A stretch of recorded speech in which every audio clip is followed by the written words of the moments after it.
Hi guys, welcome back to my YouTube channel Ghumakkad Badmash. कैसे हैं आप सब? मुझे कमेंट करके ज़रूर बताएं, क्योंकि मैं आपके कमेंट का बहुत ज़्यादा इंतज़ार करता हूं। दोस्तों, आप में से बहुत से लोग ब्लू सिटी घूम चुके होंगे, यानी कि जोधपुर।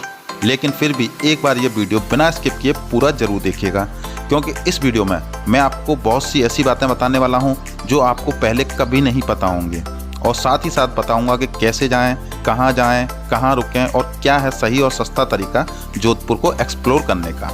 बहुत सारे सवालों के जवाब मैं आपको इस वीडियो में देने वाला हूं, इसलिए वीडियो को अंत तक जरूर देखिएगा।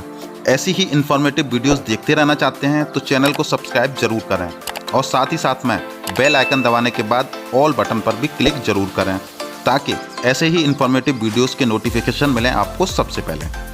वीडियो स्टार्ट करने से पहले आपसे एक छोटी सी रिक्वेस्ट करना चाहूँगा, प्लीज़ वीडियो को लाइक और शेयर ज़रूर करें अगर आपको पसंद आए तो, क्योंकि आपके एक लाइक से मुझे मोटिवेशन मिलता है ताकि मैं आपके लिए ऐसी ही इन्फॉर्मेटिव वीडियोस लाता रहूं। तो चलिए वीडियो स्टार्ट करते हैं। तो सबसे पहले बात करते हैं कि जोधपुर पहुंचा कैसे जाए।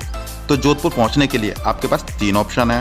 पहले ऑप्शन की अगर मैं बात करूँ तो वो है आपका बाई ट्रेन।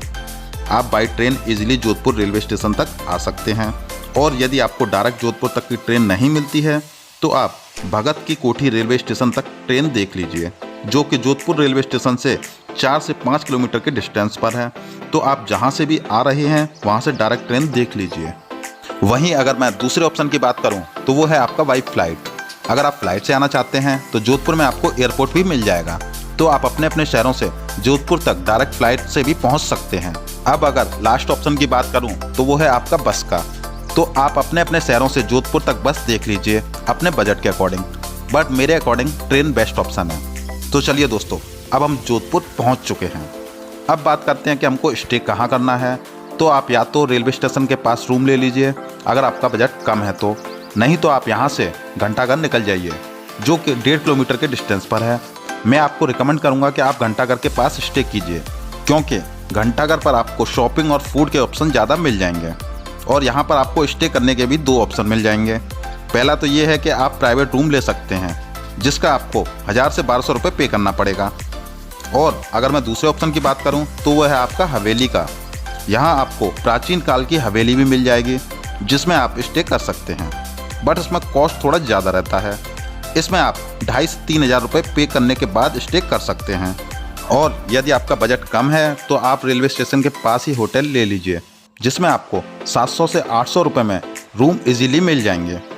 अब बात करते हैं कि बेस्ट टाइम कौन सा है जोधपुर विजिट करने का, और हमको कितने दिन का प्लान बनाना चाहिए जोधपुर एक्सप्लोर करने के लिए। तो दोस्तों, जैसा कि आपको पता है कि राजस्थान में गर्मी बहुत ज़्यादा पड़ती है, तो मैं आपको रिकमेंड करूँगा कि आप नवंबर से फरवरी के बीच में ही जाएँ। इन 4 महीनों में यहाँ का वेदर बहुत ही मस्त लगेगा, आप बहुत अच्छे से एंजॉय कर पाएंगे।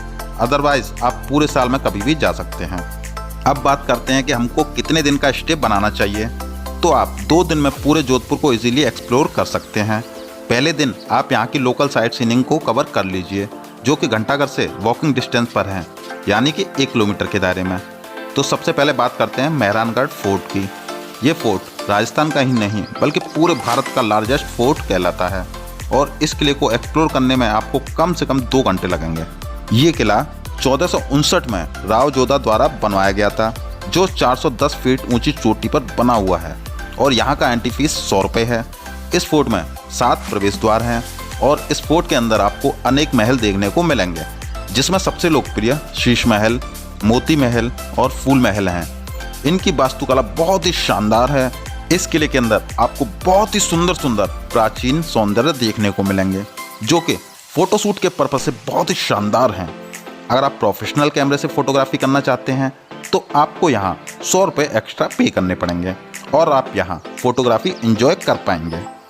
इसी फोर्ट के अंदर आपको एक म्यूजियम भी देखने को मिलेगा, जहाँ आपको प्राचीन वेपन्स, कॉस्ट्यूम्स, राजाओं के रथ और बहुत सारी पेंटिंग्स देखने को मिलेंगी। इन सारी चीज़ों का उपयोग राजा महाराजा उस जमाने में किया करते थे। इस फोर्ट में यदि आप शॉपिंग करना चाहते हैं तो आप यहाँ शॉपिंग भी कर सकते हैं।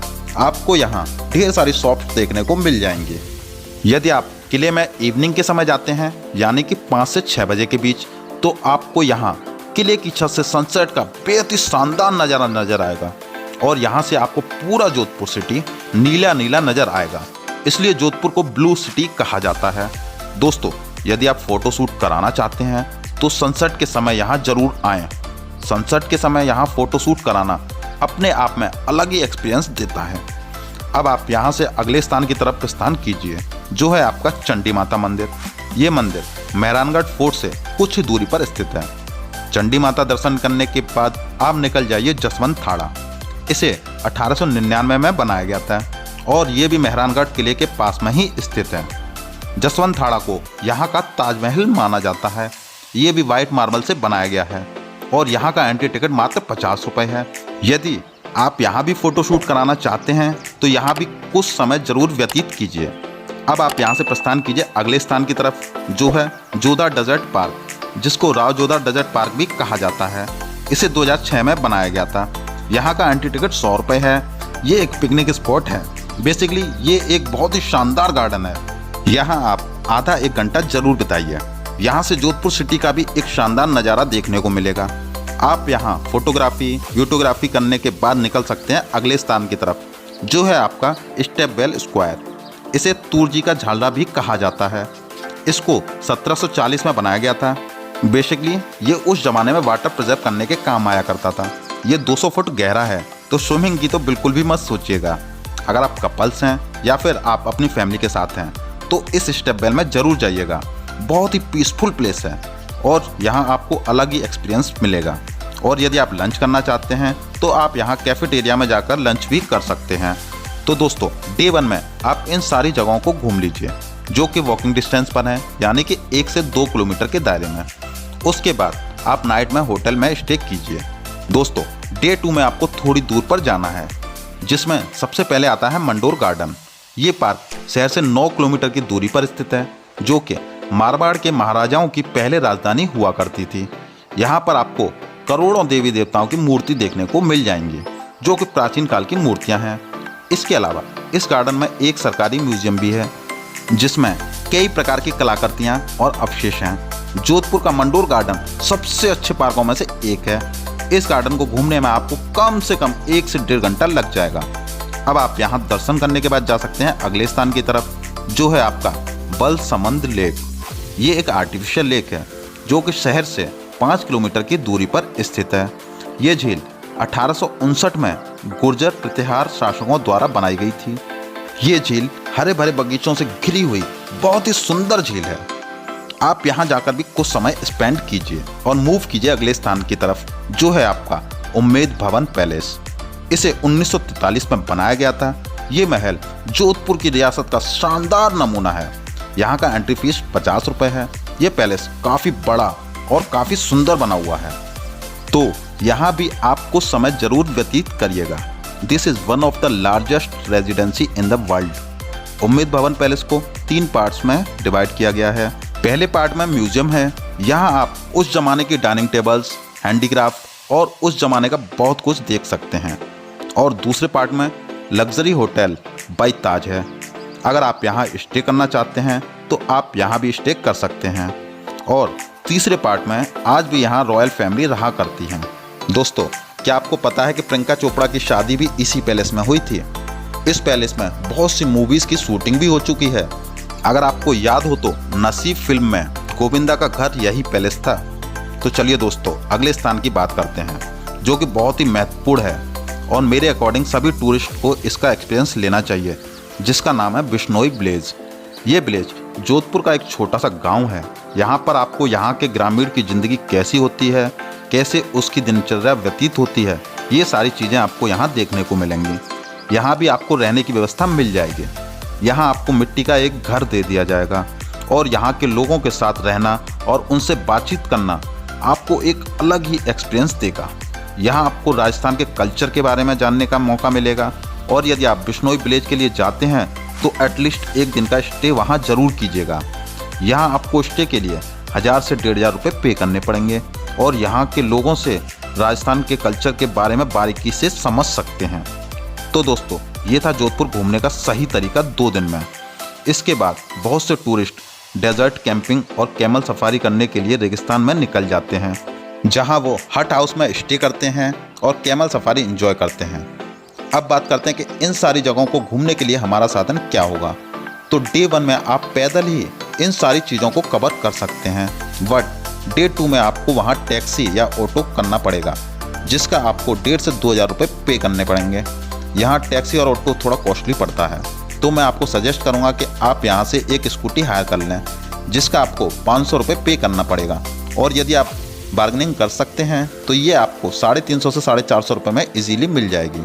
तो दोस्तों, मेरे अकॉर्डिंग सबसे बेस्ट और सबसे सस्ता तरीका स्कूटी ही है। तो आप यहाँ से सेकंड डे में सबसे पहले एक स्कूटी हायर कर लीजिए। स्कूटी हायर करने के लिए स्कूटी वाला आपसे एक आइडेंटिटी प्रूफ लेगा और आपका ड्राइविंग लाइसेंस चेक करेगा कि आपका ड्राइविंग लाइसेंस वैलिड है या नहीं। सारी प्रोसेस पूरी होने के बाद अब आप स्कूटी से इन सारी जगहों को घूम सकते हैं। अब बात करते हैं कि ये स्कूटी मिलेगी कहाँ। तो या तो आप चले जाइए रेलवे स्टेशन के पास, या फिर आप चाहें तो आ सकते हैं घंटाघर के पास। दोनों ही जगह पर आपको बहुत सारे एजेंट मिल जाएंगे, तो जहां से आपको बेस्ट लगे वहां से आप स्कूटी हायर कर लीजिए। अब बात करते हैं बजट की, कि जोधपुर घूमने के लिए पर पर्सन कॉस्ट कितनी पड़ेगी। तो यदि आप एक मॉडरेट खर्चा करते हैं और आप स्कूटी से घूमते हैं तो आप मानकर चलिए कि 2 से 2,500 रुपये में आप पूरे जोधपुर को घूम लेंगे 2 दिन में। इस कॉस्ट में मैंने आपकी फ़्लाइट का टिकट, ट्रेन का टिकट और आपकी शॉपिंग को इंक्लूड नहीं किया है। और यदि आप हवेली में स्टे करना चाहते हैं तो आपका ये कॉस्ट थोड़ा इंक्रीज हो जाएगा। और हाँ दोस्तों, जब आप जोधपुर का प्लान बना ही रहे हैं तो आप यहाँ की दाल बाटी चूरमा, कचौड़ी और यहाँ की शान मिर्ची बड़ा खाना बिल्कुल भी ना भूलें। तो दोस्तों, ये थी जोधपुर टूर से संबंधित पूरी जानकारी। कैसी लगी ये जानकारी मुझे कमेंट करके ज़रूर बताएं। आई होप आपको वीडियो पसंद आया होगा। अगर पसंद आया तो ज़्यादा से ज़्यादा लाइक और शेयर करें, और नहीं भी पसंद आया है तो मुझे कमेंट करके ज़रूर बताएं कि क्या कमी रह गई, ताकि मैं आपके लिए नेक्स्ट वीडियो में उस कमी को सुधार करके लाऊं।